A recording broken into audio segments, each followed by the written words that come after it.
¿qué tal? Bienvenidos una vez más a esta barra universitaria, a estas sesiones de conversaciones con miembros del Instituto de Investigaciones Filosóficas. Este es un programa que es el resultado de un esfuerzo conjunto de esta coordinación y del instituto. Y vamos a poner a lo largo de la sesión el teléfono y la dirección electrónica para que ustedes puedan dirigirse a nosotros, darnos sus opiniones, nos importa mucho. En esta ocasión me es particularmente grato, además de un privilegio, tener aquí para conversar con ustedes a la doctora Margarita Valdés. Margarita, bienvenida. Muchas gracias por haber aceptado la invitación. Pues muchísimas gracias por haberme invitado. Es para mí un honor también participar en esta serie que, según se ha tenido mucho éxito, ya ha sido muy escuchada y muy comentada. Pues esperemos que así siga. Esperemos que así sea. Margarita, antes de entrar en materia, si es que podemos emplear esa expresión filosófica tan especial como es materia, quisiera que nos dijeras algo acerca de tu trayectoria filosófica, tus estudios. Tú eres de las personas que han estudiado en el extranjero, conociste a filósofos de renombre, trabajaste quizá con alguno de ellos. ¿Por qué no nos cuentas en unas cuantas palabras cuál ha sido este itinerario tuyo filosófico hasta llegar al momento actual, presente, en el que tú ya eres miembro de hace muchos años del instituto y nos haces a grandes brochazos un cuadro de esta vida filosófica? El camino que he recorrido. Bueno, yo debo de decir que yo inicié mis estudios saliendo de la preparatoria. Mi idea era ser periodista. Yo quería ser periodista y para ello quise estudiar comunicación. Entonces, en aquel entonces, estoy hablando de los años 60, sí, al principios de los 60, bueno, pues lo que hice fue dirigirme a la única carrera de comunicación que había en el momento, que era la de la Iberoamericana, la Universidad Iberoamericana. Y pues estoy en filosofía dado a lo que nos sucede a muchos, ¿no? En la vida, circunstancias, coincidencias, accidentes, sí, porque cuando llegué a inscribirme a la carrera de comunicación, pues me dijeron que ya estaba cerrado el cupo y que había para la carrera de filosofía, que era sí, muy cercana, porque sí, debo de decir que la carrera de comunicación de la Ibero era una carrera que llevaba más o menos el 50% de materias compartidas con filosofía. Sí. Entonces decidí inscribirme a filosofía. Sí. Me gustaba mucho escribir y esa era parte de la razón por la que yo quería estar en comunicación. Pero bueno, ya habiendo entrado a la carrera, pues me fascinó, comencé a gustar cada vez más, ¿no? De sí, los textos filosóficos que fui. Y esto. Sí, los griegos primero. Sí. Y estuve 2 años en la Universidad Iberoamericana en la carrera de filosofía, un poco decepcionada ya el segundo año porque el punto de vista, los enfoques, ¿no?, que se manejaban en esa institución, pues eran un poquito sumamente restringidos. Pues había grandes profesores que recuerdo con mucho cariño y con mucho agradecimiento. Mansur, uno de ellos. El doctor Mansur y Sodi Pallares, el maravilloso Fernando Sodi Pallares, que nos daba clase de metafísica, pero siempre desde una perspectiva muy tomista y neotomista. Sí. Y yo tenía inquietudes que no eran respondidas, no podía responder ese tipo de enfoque. Yeah. Y por esa razón, bueno, dado que tuve a un gran maestro también a quien quise mucho, que fue Fray Alberto Escurdia, sí, que me dio alguna clase en la Iberoamericana, conversando con él, me dijo que porque sí, pasarte a la UNAM. Sí. Y me cambié de una manera bastante fácil y tranquila. En aquel entonces era muy sencillo. Hacer el cambio era algo sumamente, sin dificultades burocráticas sí, mayores. Y entonces ya llegué a la gran universidad. Sí. Entonces sí llegué a la universidad.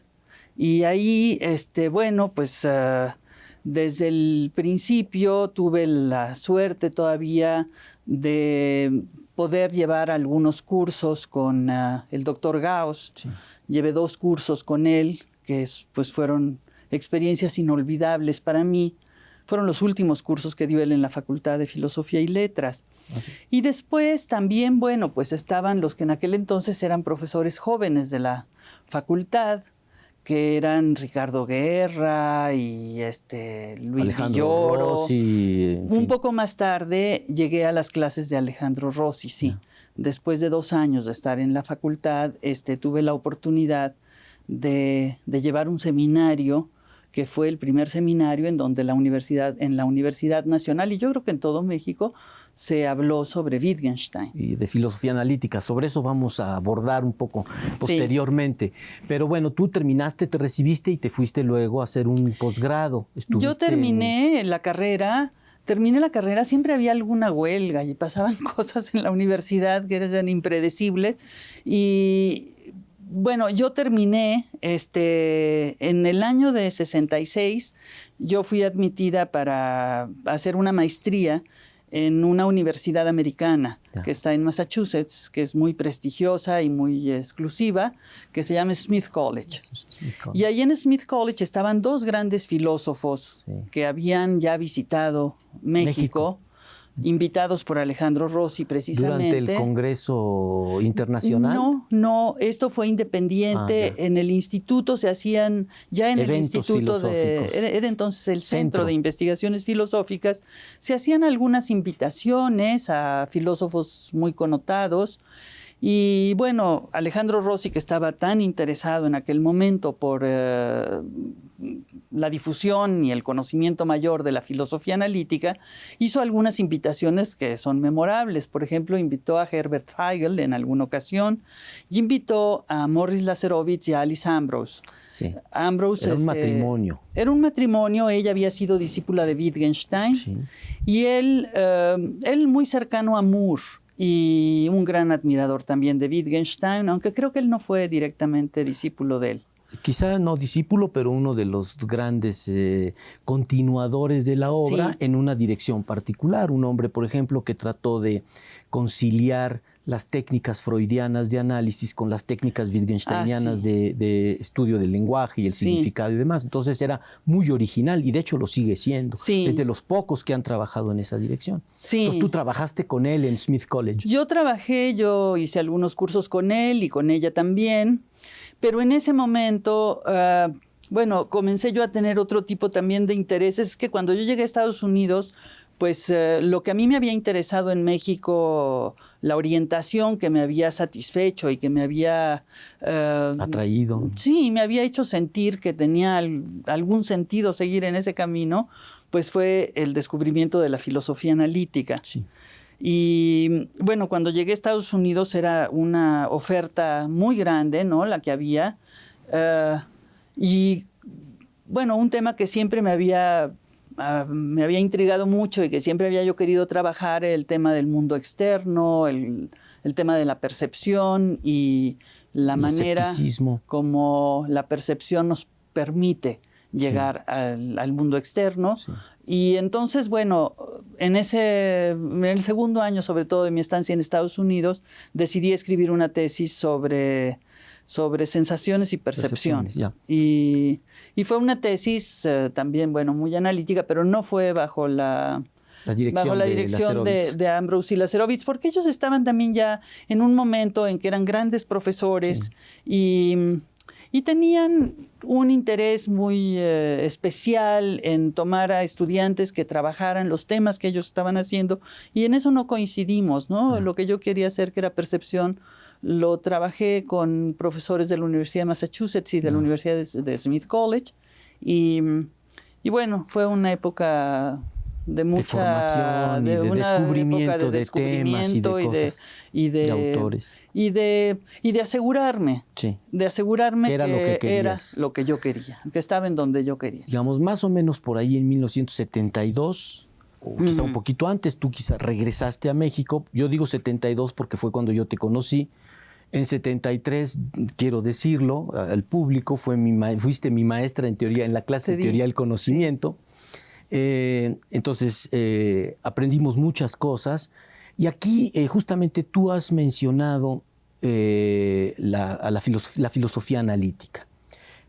Te quiero decir que se hizo un sondeo aquí en la facultad, como en los casos anteriores de estas sesiones, preguntándole a los alumnos, a profesores, a gente de la facultad que se supone que estudia filosofía, ¿qué es la filosofía analítica? Si saben lo que es, qué rasgos tiene, cómo se caracteriza o por qué características, cualidades, etcétera. Y nadie supo decir nada y por eso no pasamos en esta ocasión un video. También dijiste algo que me parece correcto. Había una gran oferta en los Estados Unidos y yo diría en el mundo anglosajón.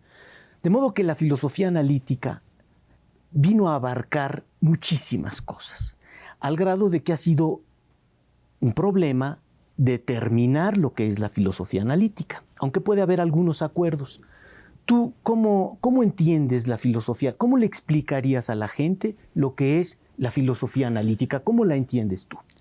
Bueno, yo creo que la filosofía analítica no se puede caracterizar dando una o dos características, ¿no? que la distingan.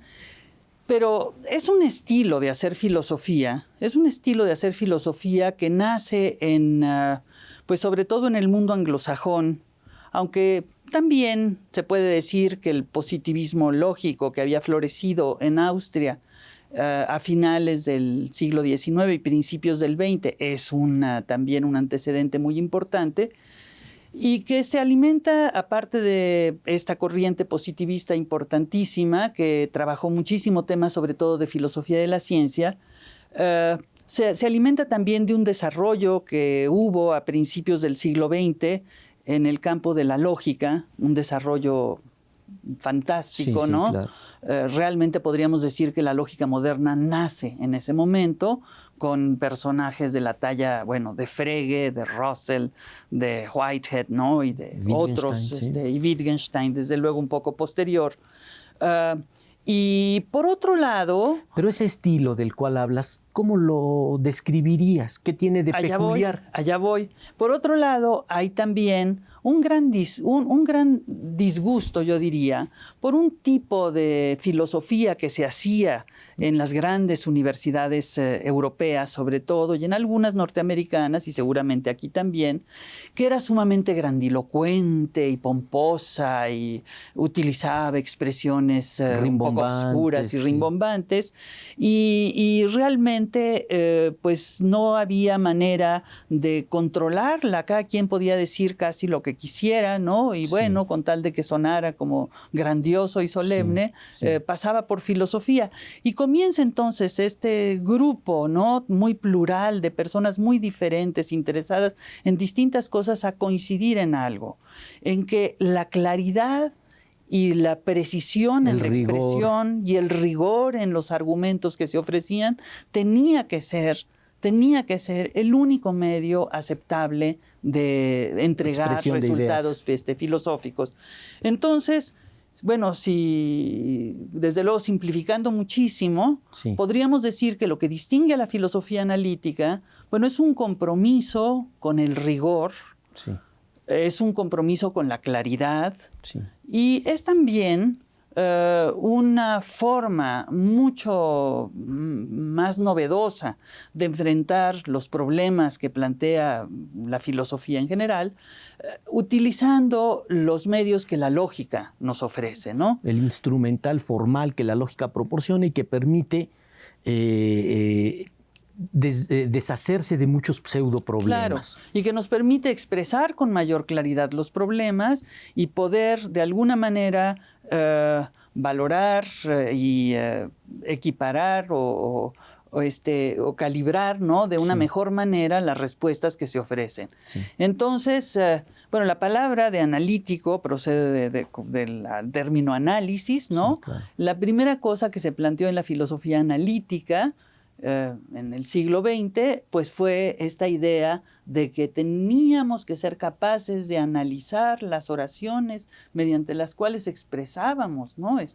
Nuestros conocimientos, de tal manera que fueran, por así decirlo, absolutamente transparentes, ¿no? Que pudiéramos ver con toda claridad cuáles eran los compromisos, aquellas cosas a las que nos comprometíamos, las cosas que quedaban de lado y los argumentos que podían ser relevantes para lo que se estaba discutiendo. Sí. Entonces, esto es lo que caracteriza a la filosofía analítica y lo hace enormemente atractiva porque, claro que hablamos entonces un lenguaje en el que podemos... Sabemos siempre de qué estamos hablando. Sí. Eso es muy importante. Ahora, perdóname, pero lo Sí. que me decías de que nadie sabía en la Facultad de Filosofía cuando les preguntaron. Bueno, la Facultad de Filosofía es una sociedad muy plural en donde conviven muchas carreras diferentes, ¿no? Sí, y ese no es. estudiantes de muchas procedencias que vienen a veces a hacer teatro, a veces a hacer letras inglesas Eso o lo saben las francesas, personas que hicieron los sondeos. Entonces yo creo que más bien la moraleja es precisamente, me parece a mí la moraleja importante, es que la filosofía analítica desafortunadamente no está lo presente, lo vivo que nosotros quisiéramos que estuviera en la facultad. Bueno. Yo estoy de acuerdo contigo en la caracterización.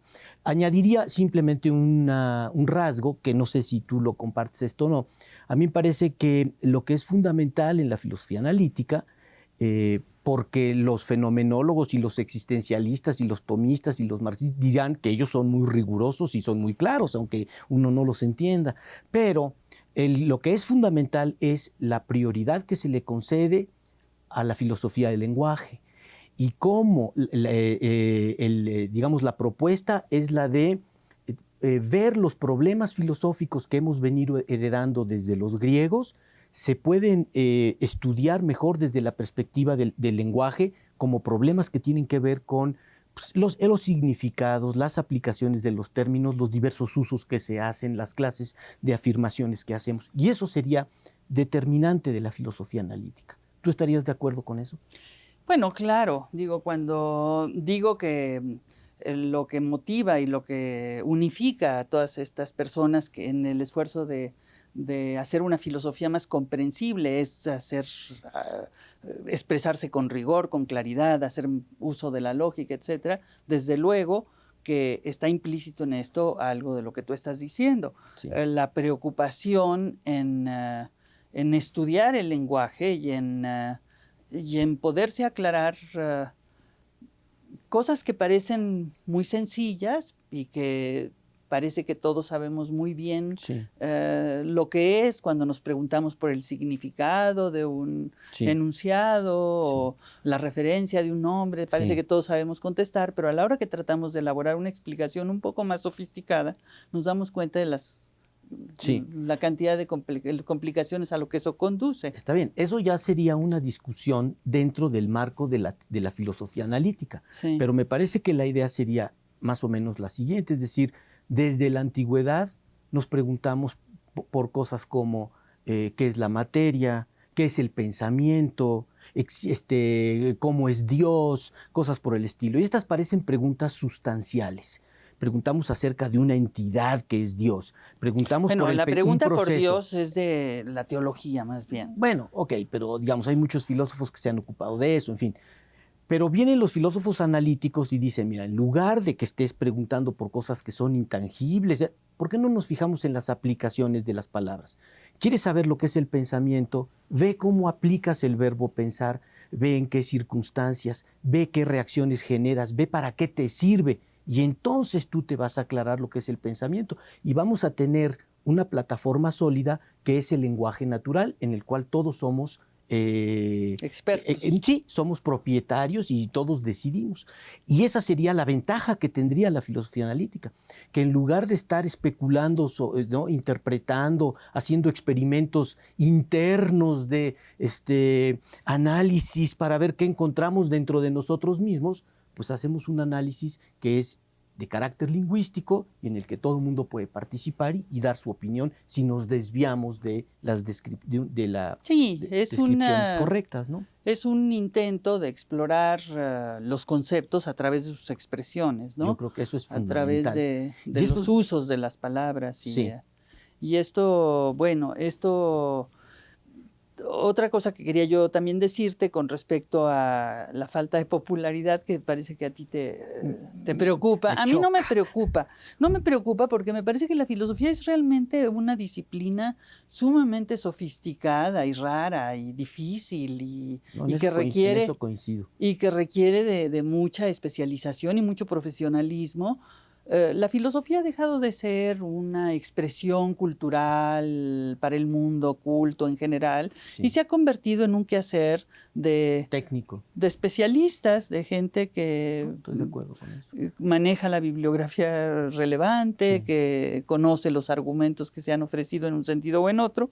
Entonces, a mí no me preocupa que no sea popular o que la gente no la conozca. A mí me preocuparía que la conocieran demasiado porque no puede uno, como, no sé, hacer de estas cosas tan raras, tan sofisticadas, como decía yo, algo como del dominio común, porque no está en su naturaleza. Yo creo que... A mí me parece que tenemos que distinguir dos cosas. La filosofía es un terreno de investigación en donde debe prevalecer siempre la libertad y la pluralidad de intereses. Pero eso no exime a la gente de conocer lo que son los avances en el área, lo que son los triunfos que se han ido acumulando, y ahí yo creo que habría que reconocerle trofeos concretos a los grandes filósofos, desde Frege hasta Quine o Davidson o quien sea. Y eso, si no está presente en una facultad de filosofía, me parece que es algo que hay que tratar de solucionar. Yo lo que creo es que los filósofos analíticos sí deberíamos de procurar ejercer alguna presión en que la filosofía que se escribe, sobre todo la que se escribe para estudiantes de nivel preparatoria y de los primeros años en la facultad, antes de que comiencen a leer a lo mejor grandes textos analíticos importantes, que sea una filosofía, que tenemos que presionar, digo, porque se escriba una filosofía clara. Podemos hablar de Platón con claridad, podemos hablar de Aristóteles con claridad, podemos hablar de Descartes con claridad. Lo que tenemos que combatir como filósofos analíticos es pues la verborrea y la expresión confusa y mistificadora, ¿no? que oculta realmente problemas a veces muy interesantes, pero que los estudiantes que leen los textos a veces ni se enteran de ellos porque están muy mal expresados. Entonces, yo creo que sería muy bueno que la filosofía analítica influyera en el gran público de esa manera, pero no puede convertirse en una... no sé, digo, en un tema que interese al gran público. No, yo me refería a los alumnos de la facultad. Pero bueno, como dicen, para muestras un botón, vamos a hacer un poquito de filosofía analítica, porque tú has trabajado muchas cosas y me gustaría ver algo de tu trabajo más reciente. Tú te doctoraste hace algunos años y presentaste una tesis sobre... digamos, entre otras cosas, un filósofo contemporáneo muy importante que es Saúl, o Sol, como le digamos, Saúl Kripke. ¿Nos podrías decir en qué área se inscribe tu discusión, qué problemas planteas, qué enfrentas allí? Porque esto nos va a dar una idea de lo que es la filosofía analítica en acción, digamos. Bueno. Mi tesis, el trabajo que yo hice para doctorarme es... una defensa de una teoría acerca de los nombres propios en el lenguaje. Es una tesis de filosofía del lenguaje. En filosofía del lenguaje hay una parte de la filosofía del lenguaje que es la semántica filosófica, que se ocupa especialmente de expresiones. Bueno, una parte de la semántica se ocupa de aquellas expresiones que utilizamos para designar individuos, ¿no? A veces es un artículo cuando te digo tú, o a veces es el nombre Alejandro cuando me refiero a ti por tu nombre. Estas expresiones plantean problemas y constituyen un tema que es bastante distintivo y diferente de otro tipo de expresiones, las expresiones que utilizamos no para referirnos a individuos, sino más bien para caracterizarlos. Cuando yo te caracterizo como el colega que está sentado a mi derecha o como la persona que está usando, que lleva un suéter verde de un color precioso en este momento, podría yo decir que, bueno, te estoy caracterizando mediante ciertos predicados. Sí. Esas expresiones predicativas, pues las estudia también la filosofía del lenguaje, pero generalmente se hace una distinción entre dos tipos de expresiones, Sí. las designativas Sí. y, por otro lado, las predicativas. Sí. Bueno, mi tesis es una tesis sobre las expresiones designativas sí. y dentro de las designativas sobre un tipo de expresiones que son los nombres propios. Y lo que yo trato de defender en esa tesis, dicho en muy pocas palabras, es que podemos, a pesar de las críticas que se han presentado a esta tesis, podemos defender la teoría de que los nombres propios carecen, por así decirlo, de significado. Bueno, antes de seguir, vamos a tratar de aclararle a la gente en qué consiste el problema. Normalmente, si decimos Cantinflas es mexicano, la gente diría que esa expresión es significativa porque se compone de expresiones significativas. En este caso, Cantinflas y es mexicano. Es mexicano alude, apunta a una propiedad particular, a una característica. Y Cantinflas, la gente normal diría, Cantinflas me remite a un señor. El significado de la palabra Cantinflas es el señor con el gorrito, etcétera, etcétera. Ese es su significado. Entonces, si ahora tú estás diciendo que los nombres propios, como Cantinflas, no tienen significado. Para una persona que no se ha adentrado en estas áreas, eso resulta sorprendente, porque ¿cómo es posible que una expresión que no tiene significado pueda formar parte de una expresión que es significativa? Porque Cantinflas no es un garabato, es un nombre y digamos lo que la gente diría es tiene que tener algún significado. Sí, déjame responder a tu pregunta. Cuando yo digo que no tiene significado, que los nombres no tienen significado, lo que quiero decir es que no tienen un significado descriptivo. O sea, que si significan algo, que si contribuyen en algo al significado de la oración, es de una manera totalmente diferente a como lo hacen los predicados, ¿no? Las expresiones predicativas. Sí. La tesis que a mí me interesó sostener y que sigo yo convencida de su verdad es que los nombres hacen una contribución muy diferente. Los nombres simplemente sirven para referir a un individuo, pero sin caracterizarlo de ninguna manera. Sí. ¿Por qué podemos sostener esto? Bueno, porque aun cuando asociemos con Cantinflas, que era tu ejemplo, a lo mejor, no sé, la descripción de ser el cómico más connotado visto de México, en el cine mexicano. Sí. Bueno, eso es algo que es totalmente contingente acerca de Cantinflas. Cantinflas podría perfectamente no haber sido un licenciado en Derecho. Y se podría haber seguido siendo Cantinflas. Sí.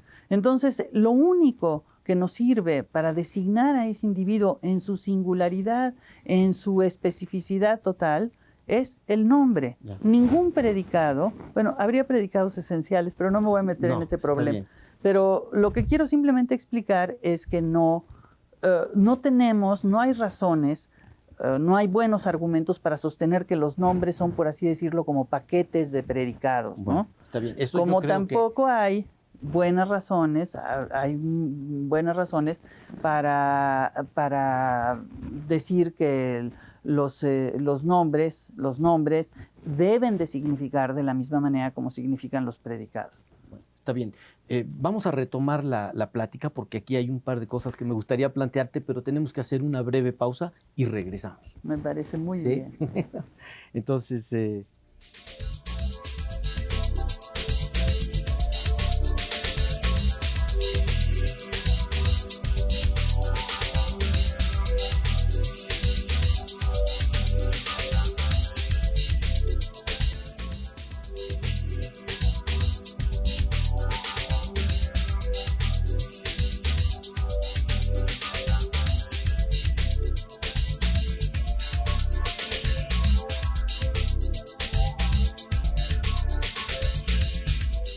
Bueno, ok, vamos a retomar el hilo de la conversación y no podemos extendernos lo que quisiéramos, pero yo quisiera plantearte lo siguiente. Los nombres, cuando son usados por las personas, pretenden digamos, se supone que sirven para transmitir algún conocimiento. Tú dices, no, cuando tú usas un nombre, simplemente la función semántica del nombre consiste en presentar un objeto, picarlo, pescarlo, por así decirlo, y luego decir lo que queramos de él. Digo, Cantinflas es mexicano, quiere decir que pesco a Cantinflas, no digo nada de Cantinflas, y luego predico de él que es mexicano. Exactamente. Ahora, eso puede pasar cuando yo conozco a Cantinflas. Pero ¿qué pasa? ¿Cómo pico un objeto del cual no tengo la menor idea y nunca he oído hablar de él? Yo te puedo decir... Es muy interesante tu pregunta. Por ejemplo. Una teoría que sostenga que los nombres propios no tienen un contenido descriptivo tiene desde luego que explicar, bueno, qué sucede cuando no conoces a la persona, nunca la has visto, pero sin embargo, o no hay objeto. Tienes que explicar esto. En el caso en que no se conozca a la persona, qué sé yo, por ejemplo, tú y yo podemos hablar de Aristóteles. Nunca conocimos a Aristóteles, ni tú ni yo. ¿Cómo podemos nosotros hablar de Aristóteles sin hacer intervenir a ningún predicado que rellene al nombre, por así decirlo? Sí. Bueno, la explicación que podemos dar de esto es que hay una cadena de comunicación que va desde Aristóteles hasta nosotros, que es una cadena, repito, en donde el nombre se va pasando de unos a otros y que nos conecta a nosotros directamente con Aristóteles. Pero, bueno, indirectamente en el sentido de que hay una cadena, pero hay una cadena que nos conecta y esto es lo que nos permite que podamos hablar, podamos utilizar una cantidad de nombres y podamos referirnos a individuos, ¿no?, que están en el pasado, que no hemos conocido nunca o que nos vienen apenas a presentar. Podemos comenzar a hablar del nuevo autor, que tú a lo mejor me vienes a platicar de él y podemos hablar de él. Bueno, gracias a que las cadenas de comunicación son capaces de preservar la referencia de los nombres. Russell dice algo diferente, como tú sabes. Sí, muy diferente. Russell dice que el pensamiento en la mente de una persona que usa un nombre propio solo se puede hacer explícito si reemplaza el nombre propio por alguna descripción, un predicado, como estamos diciendo. Si tú me preguntas a mí quién es Aristóteles, yo te voy a decir, como no lo tengo presente, no puedo apuntar a él, señalarlo y decir, este es Aristóteles, entonces tengo que decir, bueno, el autor de la metafísica, el autor de la ética nicomaquea, el creador del Liceo, el alumno de Platón. Entonces tengo que recurrir a fuerzas, a una descripción que me va a dar en el contexto de la oración el significado de la oración completa. ¿Cómo podemos nosotros zafarnos de las descripciones? Pero digo, más bien, yo creo que el problema se le plantea a Russell, que supone que cada hablante conoce una descripción definida del individuo al cual refiere. Si usa el nombre, sí, ¿no? Pues no, digo, podemos nosotros poner varios ejemplos. Digo, podíamos poner, no sé, yo te puedo, por ejemplo, no sé, mencionar en este momento algún autor que sea Plauto. Vamos a decir, vamos a hablar de Plauto. Bueno. Dame una descripción. Yo puedo hablar de Plauto. Sí, está bien, el autor de tales y cuales comedias. ¿Cuáles? Pero, ¿de cuáles? Bueno, dámelas porque si no tienes una descripción definida. No, el autor de las comedias impresas por el libro de, no sé, bueno, sacó filológicas. A donde yo voy es que hacemos uso continuo de nombres en nuestro lenguaje, utilizamos muchos nombres de individuos de los cuales no conocemos una descripción que los distinga de todo el resto. No. Digo, yo puedo hablar de Plauto, puedo hablar de Herodoto, puedo hablar de Homero, puedo hablar de, si es que existió, puedo hablar de muchos individuos. Porque hay una descripción a la mano. No. Pero, a ver, si yo te digo, Crunch era muy simpático, y tú no sabes qué es Crunch, ni qué designa, ni si designa ni no. No, pero ese no es el caso. Yo tengo un perro que se llama Crunch. Bueno, entonces, si yo te digo Crunch es muy simpático, ahorita tú ya sabes que es un perro, pero si tú no sabes, ¿cuál es el significado de lo que yo dije? Bueno, los contextos en los que se usan los nombres nos permiten inscribirnos en una práctica de utilización del nombre. ¿El contexto forma parte del significado? El contexto te permite incorporarte a una práctica de uso de un nombre para referirte a cierto tipo de... Entonces, el contexto te permite, en ciertos casos, si ahorita comienzas a hablar de tu perro que se llama Crunch, pues bueno, el contexto nos va a permitir insertarnos en esa práctica que tú haces del nombre, de ese uso que haces tú del nombre crunch, y comenzar a lo mejor a preguntarte el color de crunch y el carácter de crunch. Básicamente hay dos puntos de vista.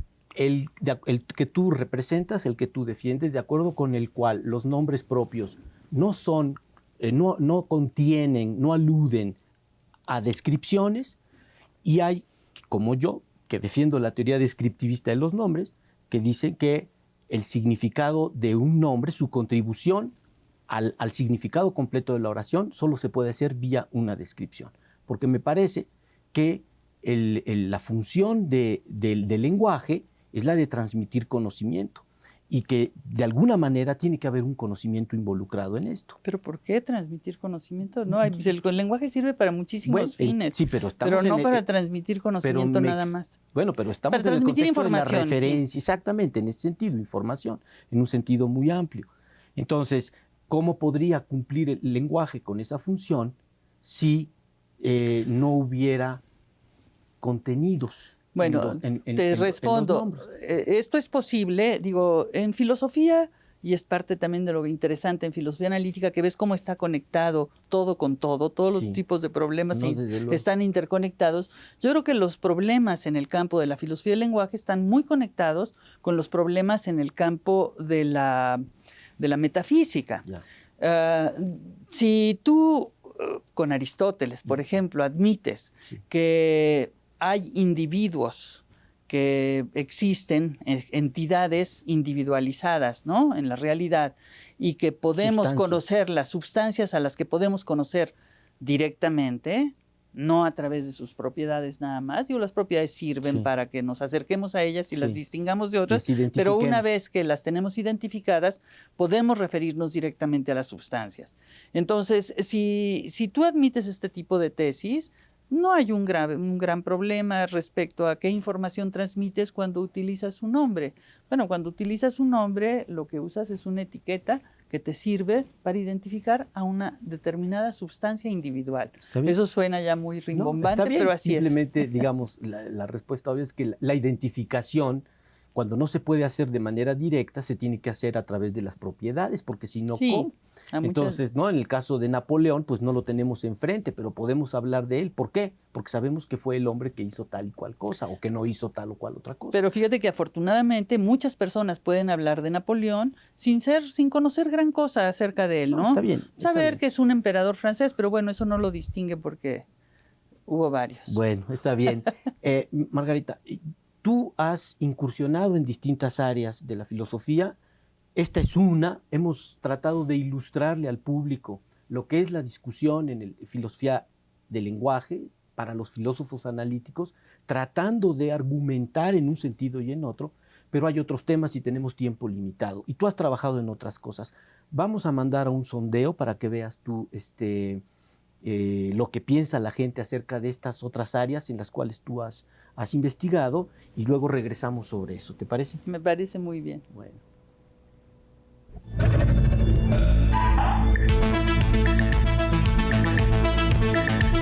¿Nos podrías definir qué es un problema moral? Un problema moral, pues tiene que ver con una serie de principios y de valores que uno adquiere. Y el problema moral sería precisamente cuando esos principios o valores se ven enfrentados con otra cosa, ¿no? Algo fuera de una regla o... Lo que pasa es que en la sociedad hay como que un estándar, ¿no? Y si te sales de eso, ya estás como que faltando a las ciertas reglas que impone la sociedad. Puede ser un problema, como el exhibicionismo, cosas así. Pues no sé, tal vez es el problema con el individuo mismo, ¿no? Pues es como una agresión social. O sea, interviene obviamente la moral, pero como una agresión. Es como si ahorita pasa un chavo y le agarra las pompis a alguien, pues obviamente que le está faltando al respeto. Creo que es eso, una agresión. ¿Un problema moral? Pues depende, cada quien tiene su propia moral y creo que un problema moral es el que se crea uno dependiendo de su moral. Bueno, hay mucha confusión en relación con la ética, la moral, la gente identifica, no distingue niveles ni nada. Tú también has trabajado en cuestiones de ética y en algo que es relativamente poco conocido, inclusive dentro del campo de los especialistas, que es la ética ecológica o ambiental. Uh-huh. ¿Qué nos puedes decir al respecto? Bueno, creo que es una rama o una orientación de la ética que realmente es de enorme importancia en nuestros días.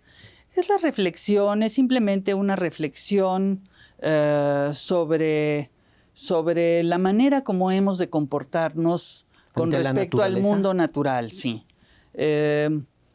Mucho se ha considerado dentro de la tradición, sobre todo judeocristiana.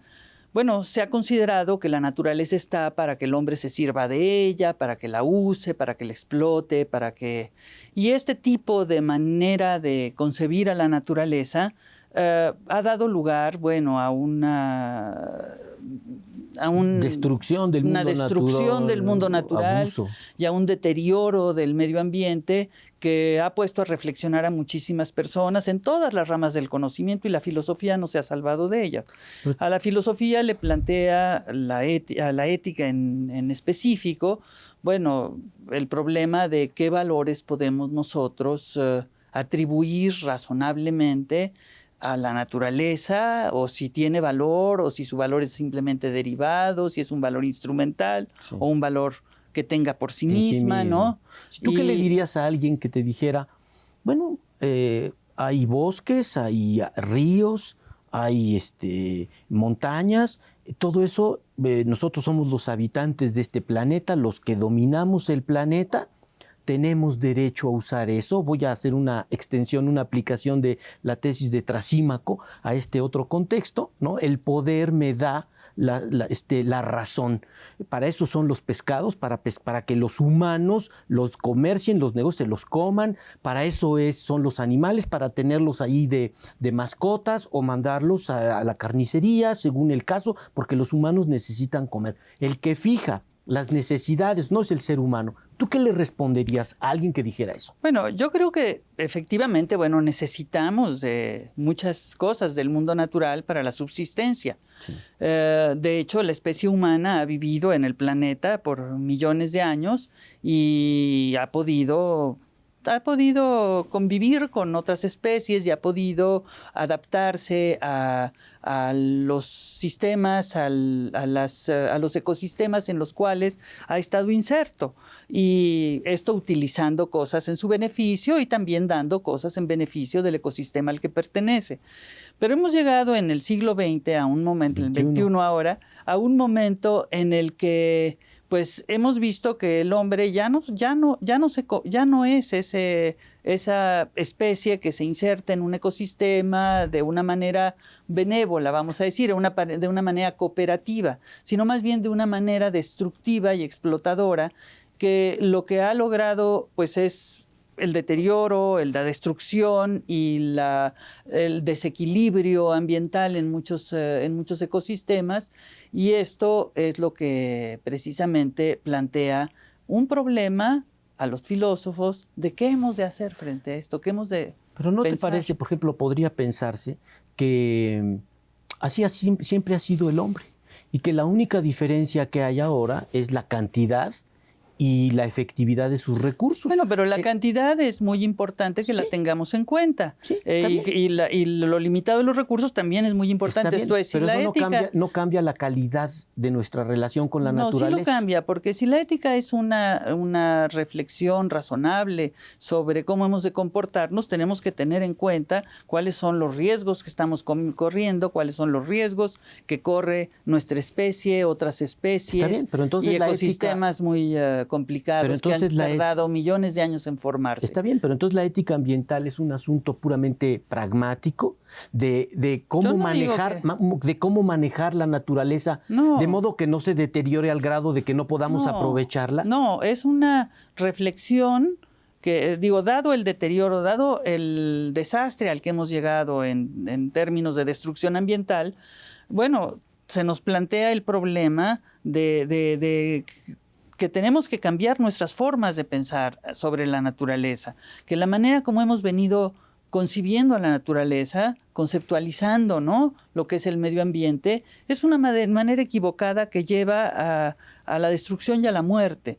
Entonces, queremos nosotros, bueno, cambiar la forma de pensar de las personas sobre el mundo natural, revalorándolo y dándole una dignidad de la que ha sido completamente despojado por esta tradición a la que tú aludías también, de ver a la naturaleza como algo que está ahí para usarse, para explotarse, esto viene para desde destruirse. la Biblia, ¿no? Dios nos dio el mundo y el mundo es para ustedes. Esta es una forma, esta forma de pensar es a lo que se le denomina antropocentrismo, considerar, por quién sabe qué razones, que la especie humana ocupa un lugar central en la realidad, en la existencia, en el mundo existente, y que entonces es dueña y capaz de destruir y tiene el derecho a hacerlo, cualquier otra cosa que se le... La ética ambiental es una rama, por así decirlo, o una especialización de lo que más en general podríamos llamar ética práctica. Sí. Y tú también has trabajado otros problemas. Uno muy importante es el del aborto. Sí. Antes de que tú nos digas lo que tú opinas y sostienes en relación con este delicadísimo problema, ¿por qué no vemos lo que nos dice la gente al respecto? Vemos rápidamente un par de entrevistas. Pero a ver, ¿por qué no decimos algo sobre la ética práctica? Digo, yo creo que es muy importante que seamos conscientes de que los filósofos y las personas que nos interesamos en la reflexión moral, tenemos que atender una cantidad de problemas que se le plantean a la sociedad contemporánea y que a veces hay muchísima confusión y mucha obscuridad sobre cómo enfrentarlos, ¿no? Sí. Esas entrevistas que pasaron hace un momento, bueno, dan muestras de ello. Sí. No saben lo que es un problema moral o piensan que es una agresión. Sí, una agresión, si una persona le pellizca. Sí. Bueno, estas cosas me parece que son completamente obscuras, las formas que tienen de entender la moralidad. Parte de nuestra función como filósofos analíticos es tratar de esclarecer pues es aclarar estos problemas, y tanto la filosofía del medio ambiente o la ética del medio ambiente, la ética ambiental, como la ética del aborto, bueno, constituyen dos problemas a los que sí he enfocado ahí mi Bueno, vamos rápidamente a ver esto y luego deliberamos sobre el otro.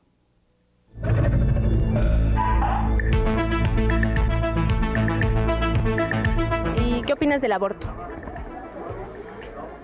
Creo que no está bien abortar porque no te cuidaste y ya te embarazaste, pero estoy a favor del aborto por violación y por todas esas cosas. Pues yo opino que es una cuestión de decisión personal. Creo que no se puede legislar sobre el cuerpo del otro, y creo que eso deberían de entenderlo los que hacen las leyes en este país, ¿no? Las violaciones podría ser permitido, pero hay chavas que tienen relaciones en temprana edad y lo requieren, no sé, por cuestiones de problemas familiares o cosas así, o también por las cuestiones de empleo, que si tienes un hijo no te emplean o cosas así, porque las mujeres de hecho tienen muchos problemas con esas cosas, ¿no? Yo pienso que si lo legalizaran no sería tan visto, ¿no? O tan mal visto. Es un crimen porque nunca le preguntaste si querías tenerlo, y tal vez para ti es como permisible en el sentido de que, pues no sé, tus complicaciones de vida o algo así, ¿no? Puede ser. La verdad, yo no lo practicaría. Creo que es algo bastante, no sé, si es una agresión hacia una persona. Bueno, yo lo veo así como un crimen, porque pues la persona tiene derecho a nacer. Entonces, pues yo tengo una hija y jamás hubiera pensado en el aborto. A pesar de que tengo corta edad, o sea, tengo 19 años y nunca hubiera pensado en un aborto. Bueno, el problema del aborto es un problema moral, un problema legal, un problema político, un problema religioso. O sea, realmente se infiltra en la vida de muchas formas, ¿no? Y es un problema urgente además. ¿Tú cómo lo enfrentas, Margarita? ¿Cómo crees tú que es la forma racional de enfrentar el problema del aborto para dirimir ahí la cuestión en teoría y luego proponer soluciones que se puedan implementar de manera ya masiva? Bueno, yo creo que en el tema del aborto hay también muchísimas confusiones que los filósofos tenemos que aclarar. Una muy clara, por ejemplo, y que se ejemplificaba en una de las entrevistas que acaban de pasar, es, bueno, la de utilizar el concepto de persona casi sin reflexionar para referirse a cualquier... Un cigoto. A cualquier cosa que haya resultado de una... unión sexual, de una relación sexual. Entonces, creo que investigar, y eso, por ejemplo, yo lo he hecho en algunos trabajos, investigar sobre el concepto de persona y ver si hacemos un uso razonable, un uso justificado, razonable, cuando lo utilizamos de esas maneras o cuando otros la utilizan de esa manera. Y yo creo que realmente podemos mostrar mediante la investigación, el análisis conceptual, ver cuál es la semántica del concepto persona, que hay una utilización realmente muy rara, muy extraña, indebida, muy equivocada, cuando se saca de contexto algo y se le aplica algo para alguna cosa para la cual no está designado. Entonces, esto es un tipo de investigación que tenemos que hacer los filósofos. Pero lo podrías ejemplificar para que quedara claro. Eso que acabas de decir. O sea, nosotros diríamos persona es una persona adulta que tiene trabajo, que tiene relaciones, y nos vamos yendo en el tiempo hacia atrás. Pero ya un feto, pues es debatible. Un embrión, pues ya la palabra persona ya no se aplica. Sí. Una célula fertilizada ya no es una persona. Eso sería lo que estabas diciendo, ¿no? Sí, yo digo algo como eso. Yo creo que cuando hablamos de personas, hablamos de entidades a las cuales por lo menos les podemos predicar algunas características psicológicas, algunas, por mínimas que sean. Sí. Pero, no sé, llamarle persona a este objeto que está aquí frente a la mesa pues sería una cosa rarísima. O al vaso que tengo aquí enfrente. Y algo similar a eso ocurre cuando se saca del contexto natural de uso la palabra persona y se aplica, por ejemplo, a un óvulo fecundado. Sí. Yo creo que eso es un error conceptual graso. Se puede hablar, desde luego, de un cigoto, se puede hablar de un cigoto que contiene una información genética completa que si se le deja desarrollar se puede convertir en una persona. Todo esto es correcto. Pero llamarle persona a eso y por lo tanto juzgar que el aborto supone la práctica del aborto en cualquier momento del embarazo supone la destrucción de una persona, me parece un franco error conceptual. Y con implicaciones prácticas. Entonces, ese es un primer aspecto de la cuestión. Un segundo aspecto de la cuestión es el de también reflexionar, si realmente no hay una persona de por medio, bueno, parecería que la mujer tiene derecho a decidir sobre su cuerpo, tiene derecho, esto es lo que mucho se ha discutido, sobre todo dentro de la filosofía que han elaborado las feministas, ¿no? Las reflexiones de las feministas. Bueno, hay mucha referencia a este derecho de la mujer a disponer de su cuerpo y a decidir lo que sucede en su cuerpo y por lo tanto su derecho a interrumpir un embarazo si considera que no es un embarazo que convenga por cualquier razón que ella tenga, ¿no? Margarita, este tema da para esta sesión y muchísimas más. Sí. Desafortunadamente tenemos un tiempo limitado. Te agradezco muchísimo que hayas estado aquí. Realmente yo disfruté mucho la plática, espero que el público también. Y espero que esto se repita en algún otro momento. Pues muchísimas gracias a todos los que nos han escuchado. Muchas gracias a ti por esta invitación y gracias a esta coordinación que nos ha acogido en su casa para filmar este programa que me da tanto gusto haberlo podido hacer. Muchas gracias. Muchas gracias.